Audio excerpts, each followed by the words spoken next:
Good morning student and welcome on my channel. इसका नाम वरद विनायक है। अब यहाँ पर जैसे कि आपको बताया गया था कि मैं यहाँ पर चैप्टर फर्स्ट की क्लास 10th की जो आपके प्रीवियस ईयर्स क्वेश्चन है उनकी वीडियो ला रखा हूँ। तो उसी के सीरीज़ में अब आपकी जो सेकंड पार्ट है इसी चैप्टर का, जिसमें आपके पास एमसीक्यू में 7 एमसीक्यू आपको पहले करा चुका हूँ और एक और वीडियो एमसीक्यू का ही जो प्रीवियस ईयर्स क्वेश्चन है उनके लिए मैं यहाँ पर आया हूँ। अब देखिए जो 7 है और ये 7 मैं आपको दो वीडियो में एमसीक्यू बताऊंगा जो प्रीवियस ईयर्स के हैं, जो प्रीवियस ईयर्स में आए हैं। तो उसी की सीरीज में ये आपके पास स्क्रीन पर आपके दो एमसीक्यू हैं, इन्हें आप देखिए और बताइए कि इनके आंसर आप निकाल सकते हैं। पहले वीडियो को पॉज करिए, मैं स्क्रीन से हट चुका हूँ, तो वीडियो को पॉज करिए और इन्हें सॉल्व करने की कोशिश करिए। तो आप लोगों ने सॉल्व कर लिया होगा, तो अब आंसर को मैच कराइए कि आपके आंसर क्या हैं।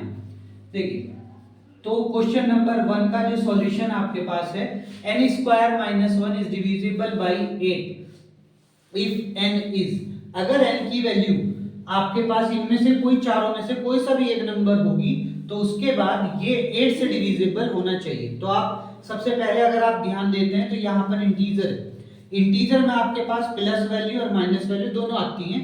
तो -1 -2 -3 आप कुछ भी रख के देख सकते हैं। तो पहले हम रख के देखते हैं यहाँ पर n की वैल्यू एक इंटीजर। अब इंटीजर के लिए आप इसमें क्या रखें, -1 रख लो। तो 1 रखेंगे तो 1 - 1 आपके पास वैल्यू 0 हो गई। अगर आप इसके हिसाब से 1 भी रखेंगे, -1 की जगह अगर 1 भी रखेंगे तो भी 1 का स्क्वायर 1 - 1 0 ही हो जाएगा। तो 0 तो 8 से डिविजिबल है, तो ये तो सही है। अब इसके बाद आप दूसरी वैल्यू रखेंगे, n की वैल्यू आप एक बार -2 रखें और एक बार 2 रखें। 1 तो हम रख चुके हैं -1 1, अब 2 रखें। तो जैसे ही 2 रखोगे तो आपके पास ये वैल्यू 4 हो जाएगी। 4 - 1 जिसकी वैल्यू आपके पास 3 होती है। और सेम सिचुएशन में अगर ये भी रखोगे तो भी 2 का स्क्वायर 4 ही हो जाएगा। 4 - 1 3, तो ये 8 से डिविजिबल नहीं है। अब इसके बाद अगर आप 3 रखोगे तो 3 का स्क्वायर करोगे तो आपके पास यहाँ पर n की वैल्यू -3 या +3 रखेंगे तो 3 का स्क्वायर करोगे तो 9 - 1 जिसकी वैल्यू 8 हो जाती है। 8 से डिविजिबल है। अब ऐसे ही अगर आप n की वैल्यू 4 रखेंगे, -4 या +4, तो ये 16 - 1, क्योंकि 4 का स्क्वायर 16 - 1 दैट्स वैल्यू इज 15 और 15 8 से डिविजिबल नहीं है। इसके बाद आप नेक्स्ट वैल्यू एक और रख के देखिए, जैसे आप 5 रख सकते हैं या +5 या -5। तो आप रखेंगे तो 5 का स्क्वायर 25। देखिए यहाँ पर n स्क्वायर की जगह रखेंगे आप 5, हमने n की वैल्यू 5 ले रखी है, 5 रखेंगे तो 25 - 1 दैट्स वैल्यू इज 24। तो आप एक चीज ऑब्जर्व कर पा रहे हैं कि अगर मैं वैल्यू 3 रख रहा हूं या 5 रख रहा हूं तो वैल्यू जो भी आ रही है वो 8 से डिविजिबल है। अगर मैं यहाँ पर 0 रखा हूं तो 0 तो क्या 8 से डिविजिबल हो जाएगा। अगर मैं यहाँ पे -1 रखता हूं और 1 रखता हूं या 4 रखता हूं या 2 रखता हूं तो वैल्यू 8 से डिविजिबल नहीं आ रही है। इसका मतलब क्या है कि इंटीजर तो हम ले नहीं सकते, क्योंकि इंटीजर में सारी वैल्यू पर वो डिविजिबल होना चाहिए था, तो इंटीजर तो हम ले नहीं पाएंगे। नेचुरल नंबर में आप एक चीज देख पा रहे हैं कि नेचुरल नंबर में आपके पास 1 भी आता है 2 भी आता है, तो 1 पर ही डिविजिबल है नहीं, तो नेचुरल नंबर नहीं ले सकते। ऑड नंबर अगर हम ले तो जैसे 3 है, आपके पास 1 है और आपके पास 5 है, ये सारे ऑड नंबर है जिन पर ये वैल्यू जो भी आ रही है। अब हम इनकी वैल्यू यहाँ पर पुट करके देखते हैं। अगर ऑड नंबर की, जैसे कि 1 अगर पुट करते हैं तो 0 आता है, 3 अगर पुट करते हैं तो 8 आता है, 5 अगर पुट करते हैं तो 24 आता है, तो उस पर ये वैल्यू 8 से डिविजिबल हो जा रही है। तो इसका राइट आंसर आपके पास क्या हो जाएगा, n ऑड नंबर। अगर हम ऑड नंबर रखेंगे तो ये कंडीशन सेटिस्फाई हो जाएगी, इसीलिए n की वैल्यू आप ऑड नंबर रख सकते हैं। तो इसका राइट आंसर आपके पास an odd number you have. अब इसके बाद जो नेक्स्ट क्वेश्चन है आपके पास है, ये वेरी इंपॉर्टेंट क्वेश्चन है क्योंकि एनसीईआरटी एग्जामिनर में भी है और 2013 में भी ये क्वेश्चन आया था। तो यहाँ पर देखिए, least number that is divisible by all number from 1 to 10। अगर आपके पास कोई एक ऐसा नंबर है, जो कोई भी एक लीस्ट नंबर आप लेना है जो डिविजिबल हो बाय ऑल द नंबर, सारे नंबर से, वो भी किसके, 1 to 10 के बीच के, 1 to 10 तक के जितने भी नंबर हैं उनसे इनमें से कौन सा नंबर डिविजिबल होगा। एक इसका फॉर्म है कि आप सीधी सी बात है 1 से लेकर के 10 तक के जितने भी नंबर हैं सब निकालिए और डिवाइड देकर देखते चल जाइए, पर हर एक ऑप्शन को डिवाइड देके देख लिए। अगर वो सारे ऑप्शन को डिवाइड कर देता है, किसी एक ऑप्शन जो सारे इनके 1 से लेकर के 10 तक के बीच में जितने भी नंबर आपके पास हैं, अगर वो किसी एक ऑप्शन वे सारे नंबर किसी एक ऑप्शन को पूरे को कंप्लीटली डिवाइड कर देते हैं तो वो आपका आंसर हो जाएगा। अदरवाइज आप इसके लिए क्या करिए कि आपको ये पता है ना कि 1 to 10 के बीच में कौन कौन से नंबर आते हैं, तो आपको पता है कि देखिए हम पहले 2 लिख सकते हैं, 3 लिख सकते हैं, 5 लिख सकते हैं, 7 लिख सकते हैं। ये आपके पास कुछ प्राइम नंबर हैं जो 1 से लेकर के 10 के बीच के हैं। और इसके अलावा जैसे आपके पास 4 आएगा, 6 आएगा, 8 आएगा, 9 आएगा, वे सारे कंपोजिट नंबर हैं, वे इनमें से किसी न किसी वैल्यू से तो डिविजिबल हैं। तो इसका मतलब क्या है कि उन्हें आप छोड़ भी सकते हैं। आप सिर्फ इनसे देखिए कि इनमें से कौन सी डिजिट डिविजिबल कंप्लीटली है, सारे मतलब इन सारे नंबर से कौन सी डिजिट कंप्लीटली डिविजिबल है। उसके लिए आपको क्या निकालना चाहिए, अगर कभी भी लीस्ट नंबर आपसे पूछा जाए तो आप सीधी सी बात है इन सबका क्या निकाल लीजिए, एलसीएम फाइंड कर लीजिए। अगर आप एलसीएम फाइंड करेंगे तो आपको डिजिट पता चल जाएगी कि कौन सी डिजिट ऐसी है जो इन सारे नंबर से डिविजिबल होगी, इन सारे नंबर से कट जाएगी। तो अब आपको यहाँ से इसका एलसीएम निकालना है। तो एलसीएम जब निकालेंगे तो देखिए 2 का अगर हम करोगे तो 2 into 1, 3 का करोगे तो 3 into 1, और आपका 5 का हो जाएगा तो 5 into 1, और 7 का हो जाएगा, 7 का हो जाएगा तो 7 into 1। अब इसका जब आप कॉमन देखेंगे तो कॉमन तो कुछ है नहीं, तो ये सारी की सारी वैल्यू ही मल्टीप्लाई में आ जाएंगी, 2, 3, 5 और 7। तो अगर आप इन सब की मल्टीप्लाई करेंगे तो 5 2 जा 10 और 7 3 जा 21, तो 120, तो इसका जो एलसीएम आपके पास आ जाएगा वो 210 हो जाएगा। 210 से ये 210 इन सारे नंबर से डिविजिबल है। अब इसमें तो 210 है नहीं, तो हम कैसे फाइंड करेंगे, तो आप सीधा क्या करिए 210 से इन सबको डिविजिबल करके देखिए। देखिए 10 तो डिविजिबल होगा नहीं, 100 डिविजिबल नहीं होगा, 504 है, 504 आई थिंक सो डिविजिबल हो जाए, पर अगर आप किसी से मल्टीप्लाई करेंगे तो ये भी डिविजिबल नहीं है। अगर आप इसको देखेंगे तो ये इससे डिविजिबल है, आप करके देख लीजिए। 2210 से 2520 को अगर आप डिवाइड देंगे तो 2 1 जा 210 है ना, 210 1 जा 210। अब इसको सब्ट्रैक्ट कराएंगे 420, 12 से करोगे 2 से करोगे तो ये आपके पास 240, तो यानी कि ये जो है कंप्लीटली डिविजिबल है। तो इस टाइप से आप अपने आंसर को, इस क्वेश्चन के आंसर को फॉर्म कर सकते हैं। अगर कभी भी ऐसा क्वेश्चन आता है जिसके अंदर ये पूछे the least number that is divisible by all the number from 1 to 10, यानी कि 1 से लेकर के 10 के बीच में जितने भी नंबर हैं वो कौन से ऐसे नंबर से वो कौन से ऐसे नंबर को डिवाइड कर देंगे, सारे के सारे नंबर कौन से ऐसे नंबर को डिवाइड कर देंगे। और आपके पास 4 ऑप्शन हो तो सबसे इजी है, पहले 1 से लेकर के 10 तक के सारे नंबर लीजिए जो प्राइम हो, और एक एक करके सबको, जैसे पहले 10 को 2 से भी डिवाइड दीजिए, 3 से भी, 5 से भी, 7 से भी। अगर कट जाता है तो यही आंसर हो जाएगा। अदरवाइज 100 को करके देखिए ऐसे ही, 504 को करके देखिए ऐसे ही, और इसको करके देखिए ऐसे ही। तो अगर आपके पास ये आंसर आ जाए तो जिससे ये नंबर जिस नंबर को कंप्लीटली डिविजिबल कर देंगे सारे के सारे, तो वही उसका आंसर है। आप इसे भी करके देखिएगा, ये इस नंबर इन सभी नंबर से कंप्लीटली डिविजिबल होगा। तो अब इसके बाद आपकी स्क्रीन पर आएगा थर्ड क्वेश्चन, तो सी ऑन दिस।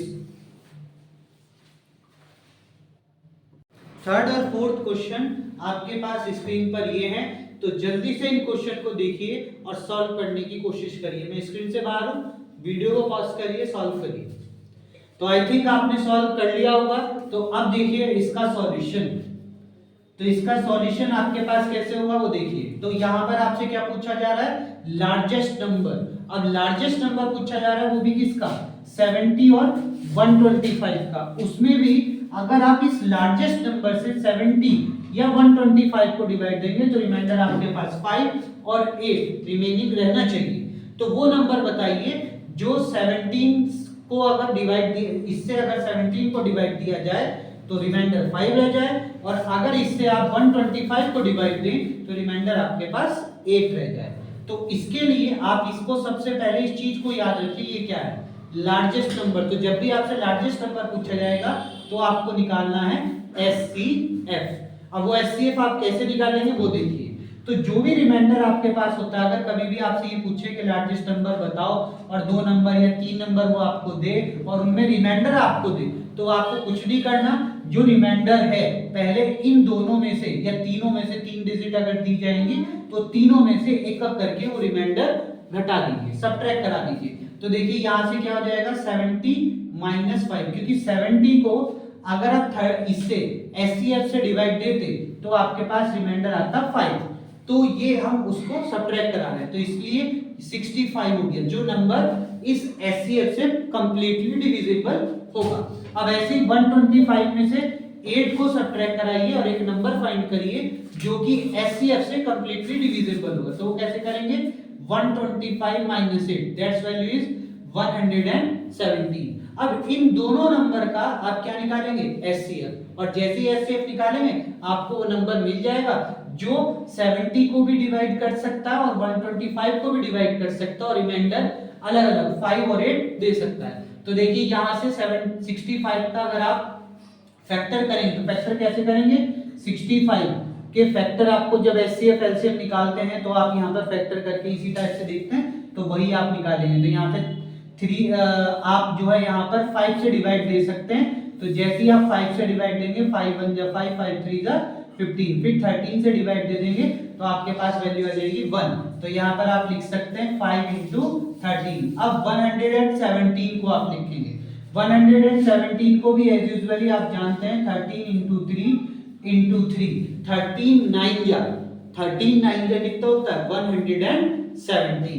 तो इसके बाद आपको एचसीएफ फाइंड करना है। एचसीएफ में आपके पास आती है कॉमन वैल्यू, तो कॉमन वैल्यू आपके पास कितनी है 13, ठीक है। तो कॉमन वैल्यू आपके पास है 13, तो यहाँ पर कॉमन वैल्यू आपके पास 13 है, तो ये वैल्यू आपके पास क्या आ गई, द लार्जेस्ट नंबर ये 13 जो होगा, अगर आप 17 को डिवाइड देंगे 13 से तो रिमाइंडर आपके पास 5 आएगा, और 13 से अगर आप 125 को डिवाइड देंगे तो आपके पास रिमाइंडर 8 आएगा। तो इसका राइट आंसर आपके पास है 13। तो इस टाइप से आप ये 2 नंबर के लिए भी करके आ सकते हैं और एमसीक्यू में भी करके आ सकते हैं, क्योंकि ये जो क्वेश्चन है ये दोनों फॉर्मेट में पूछा जा सकता है। ये आपका 1 मार्क्स में एमसीक्यू में भी आ सकता है और ये आपके 2 मार्क्स में भी गिवन हो सकता है, इसलिए मैंने इसका कंप्लीट सॉल्यूशन आपको बताया। अब इसके बाद में देखिए ये question number 7, question number 4, sorry not a 7 here, that is the fourth question. तो फोर्थ क्वेश्चन आपके पास क्या है, √5 - 3 - 2 इज अ, कौन सा नंबर होगा बताइए, √5 - 3 - 2 कौन सा नंबर होगा। तो इसके लिए आप इस नंबर को पहले प्रॉपर सॉल्व कर लीजिए और एक फॉर्म बना लीजिए। तो ये हो जाएगा √5 - 3 - 2 दैट्स मीन √5 - 3 - 2 दैट्स वैल्यू -5। अब ये देखिए 5 एक रेशनल नंबर है और √5 एक इरेशनल नंबर है। अगर कभी भी रेशनल नंबर के साथ आप इरेशनल को या तो ऐड करें, एक रेशनल नंबर के साथ अगर कभी भी आप एक इरेशनल नंबर को रेशनल के साथ इरेशनल नंबर को अगर आप प्लस या माइनस या इनटू करते हैं या डिवाइड करते हैं, तब आपके पास वो जो नंबर आता है वो आपके पास एक इरेशनल नंबर ही फॉर्म होगा। बट डिवाइड के टाइम पर ये ध्यान आपको जरूर रखना है, जैसे √5 अपॉन √5 अगर आप ले रहे हैं तो ये √5 से √5 कैंसिल आउट हो जाएगा, केवल 7 बचेगा जो कि रेशनल है। तो यानी कि सेम रेशनल नंबर से डिवाइड नहीं होनी चाहिए या फैक्टर के रेशनल नंबर से डिवाइड नहीं होनी चाहिए। अगर रेशनल नंबर प्रॉपर सेम वाले से डिवाइड कर दी तो फिर वो एक रेशनल नंबर में कन्वर्ट हो जाएगा। अदरवाइज एक इरेशनल नंबर और रेशनल नंबर जब भी आप पॉजिटिव करोगे यानी कि उसे जोड़ोगे या माइनस करोगे या इनटू करोगे एक रेशनल को और इरेशनल को, तो आपके पास हर बार एक इरेशनल नंबर ही फॉर्म होगा। अब इसके बाद आपके पास जो नेक्स्ट क्वेश्चन है, क्वेश्चन नंबर 5 और 6, वो आपके स्क्रीन पर है। ये देखिए नेक्स्ट क्वेश्चन आपके स्क्रीन पर ये है 5th 6th और 7th। तो first of all in questions को रीड करिए और पॉज करिए। पॉज करने के बाद इन सब के सॉल्यूशन फाइंड करिए, then after I will help you कि what is the answer of these question. I suppose कि आपने ये सारे क्वेश्चन कर लिए होंगे। अब देखिए क्वेश्चन नंबर 5th का आंसर आपके पास क्या होगा।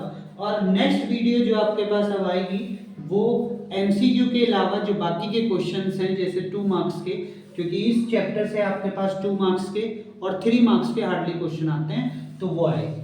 तो अब देखिए सॉल्यूशन कैसे होगा। देखिए HCF of 65 and 117 is express in the form of 65m minus 117 and then you have to find the value of m। तो ये क्वेश्चन आपके पास 2 मार्क्स में भी आ सकता है और एमसीक्यू में तो आपके पास है ही। तो देखिए इसका सॉल्यूशन देखिए, क्वेश्चन बहुत अच्छा है। जनरली इस क्वेश्चन को बच्चे सोचते हैं कि ये यूक्लिड डिवीजन लेमा से होगा, but without Euclid division lemma भी आप इसे कर सकते हैं, इसलिए इस क्वेश्चन को आपके बोर्ड एग्जाम में दिया जा सकता है। तो देखिए कैसे करेंगे। पहले आप 65 और 117 का क्या निकालेंगे, एचसीएफ फाइंड करेंगे।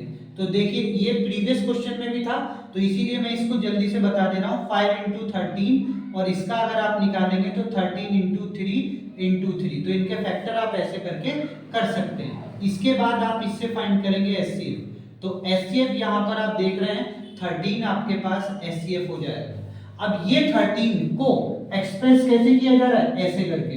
तो 65m minus 117 is equal to 13, यानी कि ये 13 इसके इस फॉर्म के इक्वल हो जाएगा, क्योंकि एचसीएफ को ही हम ऐसा लिख पा रहे हैं, तो इसलिए ये दोनों वैल्यू इक्वल हो जाएंगे। और अब आप इसको इधर लेके जाइए तो 65m is equal to 13 plus 117, this value is 130 and now m is equal to 130 upon 65 और 65 से आप इसे कट करेंगे 2 टाइम्स तो m की वैल्यू आपके पास 2 हो जाएगी।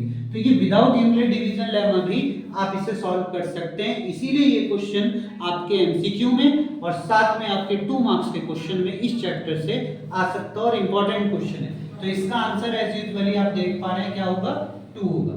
अब देखिए नेक्स्ट क्वेश्चन आपके पास है the product of 2 irrational number.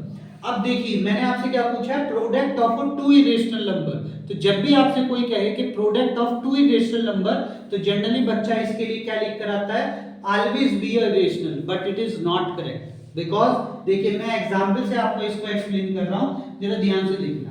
अगर मैं 2 इरेशनल नंबर लूं, जस्ट लाइक एक √5 दूसरा भी √5, दोनों इरेशनल है और प्रोडक्ट का मतलब होता है इनटू करो, तो जब आप इन दोनों को मल्टीप्लाई करोगे तो आपके पास वैल्यू 5 आ जाएगी और 5 एक क्या है, रेशनल नंबर। तो इसका मतलब किसी भी 2 इरेशनल का नंबर, 2 इरेशनल नंबर्स का जो प्रोडक्ट होता है वो हर बार एक इरेशनल ही नहीं होता, क्योंकि ये देखिए 2 इरेशनल नंबर थे, इन दोनों का हमने प्रोडक्ट करा तो हमारे पास रेशनल नंबर आया, ठीक है। तो हर बार नहीं होता, always be irrational, it is not right. ये क्या हो सकता है, एक इरेशनल भी हो सकता है और एक रेशनल नंबर भी हो सकता है। तो इसका आंसर आपके पास सी आपका राइट आंसर होगा। देखिए ये तो आपके पास एक 2 इरेशनल जो सेम वैल्यू है, अगर उन दोनों की मल्टीप्लाई करोगे तो रेशनल बन जाएगा।